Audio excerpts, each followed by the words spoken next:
విశాఖ జిల్లా సింహాద్రి అప్పన్న స్వామి చందనోత్సవంలో అపశృతి చోటు చేసుకుంది. స్వామివారి నిజ రూపాన్ని దర్శించుకునేందుకు వచ్చిన భక్తులపై గోడ కూలడంతో 8 మంది మృతి చెందారు. ముగ్గురికి తీవ్ర గాయాలయ్యాయి. మృతుల్లో 3 మహిళలు, 5 పురుషులు ఉన్నారు.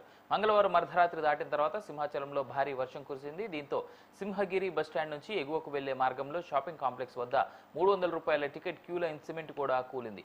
వెంటనే ఎన్డీఆర్ఎఫ్ సిబ్బంది, అధికారులు సహాయ చర్యలు చేపట్టారు. హోంమంత్రి వంగలపూడి అనిత, విశాఖ జిల్లా కలెక్టర్ హరీంద్ర ప్రసాద్, సిపి శంఖభద్ర బగ్చి ఘటనా స్థలానికి చేరుకొని సహాయక చర్యలను పర్యవేక్షిస్తున్నారు. మృతదేహాలను విశాఖ కేజీహెచ్కు తరలించారు. గాయపడిన వారిని ఆసుపత్రికి తరలించి చికిత్స అందిస్తున్నట్టుగా కలెక్టర్ తెలిపారు. గాలివాన వచ్చిందండి. గాలివాన రాగానే కరెంట్ పోయింది. కరెంట్ పోయిన తర్వాత పెద్ద అరుపులు రాగానే మేము అక్కడ చూసాము. అక్కడ చూడగానే ఒక అబ్బాయి చెప్పాడు, ఎవరో కింద పడిపోయి ఉన్నారని చెప్పని పరిగెత్తి వెళ్ళగానే అప్పటికి పోలును రాళ్ళు పడిపోయి ఉన్నాయి. మేము లాగడానికి ట్రై చేస్తే కింద ఒక 4-5 మనుషులు ఉన్నారని చెప్పారు. మేము చూసాము. చూసి అన్ని లాగడానికి ట్రై చేస్తే నాతో పాటు వైజాగ్ వాలంటీర్స్ కుర్రాళ్ళు వచ్చారు. ఒక ఆవిడనైతే కష్టపడి ఒక 45 నిమిషాల పాటు లేపాము. మిగతా వాళ్ళు లాగుదామంటే ఈలోపు పోలీసులు, అంబులెన్స్ వాళ్ళు వెంట వచ్చి సింహాచలం సిబ్బంది క్లియర్ చేస్తున్నారు. మరి ఆ తర్వాత ఏమైందో నాకు తెలియదు. నేను ప్రికాషన్స్ విషయంలో ఒక 2 days బ్యాక్ 3 days బ్యాక్ అంటే ఈ క్యూ లైన్లు మొత్తం ఆ క్యూ లైన్లు అన్నీ మేము చెక్ చేసుకోవడం జరిగింది. ఇది అన్ఫార్చునేట్ థింగ్. అక్కడ గోడ ఉంది. ఆ గోడ పిల్లర్తో కట్టాడా, సిమెంట్తో కట్టాడా, బ్రిక్తో కట్టాడా అన్నది ఎవరు కూడా మేము చూసుకోవడానికి మాకు. కానీ విషయం ఏంటవుతుందంటే అక్కడ విపరీతంగా వర్షం పడింది. మీకు తెలుసు, మీరు ఆ టైంలో ఉన్నారు. నేను కూడా వర్షంలో తడుచుకునే దర్శనం చేసుకుని వచ్చాను. నేనే కాదు, పట్టు వస్త్రాలు సమర్పించడానికి వచ్చిన రెవెన్యూ మినిస్టర్ గారు కూడా వర్షంలో తడుచుకుని వెళ్ళారు. భారీ వర్షంలో తడుచుకుని వెళ్ళాము. ఈ వర్షం నేను దర్శనం చేసుకుని బయటకు వచ్చాను. ఇలా ఇన్ఫర్మేషన్ వచ్చింది గోడ కూలిందని. 1 or 2 ఇంజురీస్ అన్నారు. అయినప్పటికీ కూడా నేను వచ్చి చూస్తానని చెప్పి నేను పుట్అవుట్ని వచ్చాను. అప్పటి నుంచి ఇప్పటి వరకు మేము ఇక్కడే ఉండడం జరిగింది.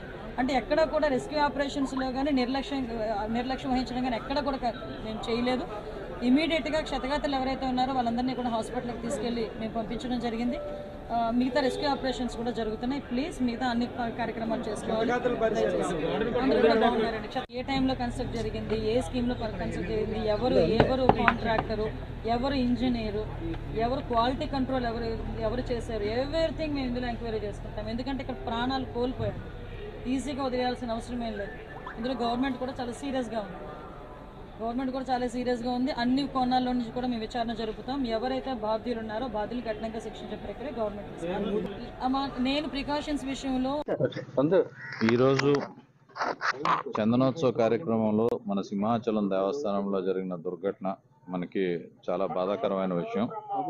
ఇందులో మనకి కింగ్ జార్జ్ హాస్పిటల్కి 7 బాడీస్ని తరలించడం అనేది జరిగింది. వీరికి పోస్ట్ మార్టం చేయడానికి కావాల్సిన ప్రక్రియలు అనేది సత్వరం వేగంగా చేయమని కలెక్టర్ గారు ఆదేశాలు పంపించడం అనేది జరిగింది.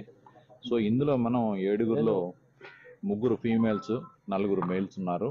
ఈ 3 ఫీమేల్స్ ఎవరు అనేది ఐడెంటిఫై చేయడం అనేది వాళ్ళ దగ్గర ఏ ఆధారాలు లేకపోవడం వల్ల మేము ఐడెంటిఫై చేయలేకపోయాం. కానీ బాడీస్ మాత్రం పోస్ట్ మార్టం కానీ మార్చురీకి షిఫ్ట్ చేయడం అనేది జరిగింది. సో దీంట్లో ఒక మేల్ను కూడా మేము ఐడెంటిఫై చేయలేకపోయాం, వాళ్ళ దగ్గర ఏ ఆధారాలు లేకపోవడం వల్ల. సో ఇందులో 3 అయితే డెఫినెట్గా మేము ఐడెంటిఫై చేసాం. వాళ్ళ దగ్గర ఐడెంటిఫై చేయడానికి ఆధార్ కార్డ్స్ ఉన్నాయి. సో దాన్ని బట్టి వాళ్ళ 3 పేర్లు మేము చెప్పడం అనేది జరుగుతుంది.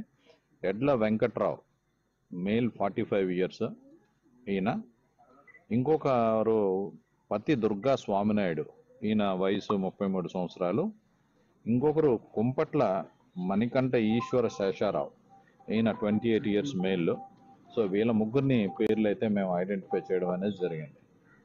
సో